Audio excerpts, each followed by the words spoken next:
Pakistan Peoples party جمہوریت پر یقین رکھتی ہے۔ پی ٹی آئی کو بدکلامی اور انتہا پسندی سے اجتناب کرنا پڑے گا۔ ایم کیو ایم کو سیاسی طور پر زندہ رہنے کے لیے پوائنٹ سکورنگ کرنی ہوتی ہے۔ صوبائی وزیر بلدیات ناصر حسین شاہ کہتے ہیں کہ ایم کیو ایم کی کسی بات کو سیریس نہیں لیتا۔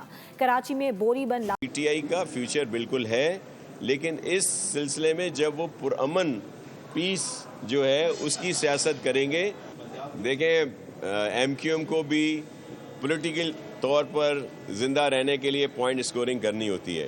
میں کئی دفعہ کہہ چکا ہوں ایم کیو ایم کی باتوں کو میں سیریس ہی نہیں لیتا۔ اب یہ بچاؤ اللہ نے تو ان سے بچایا ہوا ہے کراچی سے، جس کی ابھی میں نے کال کی بات کی کہ جب یہاں ہڑتالوں کی کال ہوتی تھی، بوری بند لاشیں ملتی تھیں، بھائی ہم تو اس سے بچانے کے لیے ہیں، پیپلز پارٹی نے اس سے بچایا ہے۔ ڈیولپمنٹ کی بہت بڑی اسکیمیں آ رہی ہیں اور جہاں پہ کچھ تکالیفیں ہم ان بھائی بہنوں سے معذرت بھی کرتے ہیں، لیکن وہ تکالیفیں دور ہونے والی ہیں۔ سبسکرائب کریں اور بیل دبائیں تاکہ کوئی خبر رہ نہ جائے۔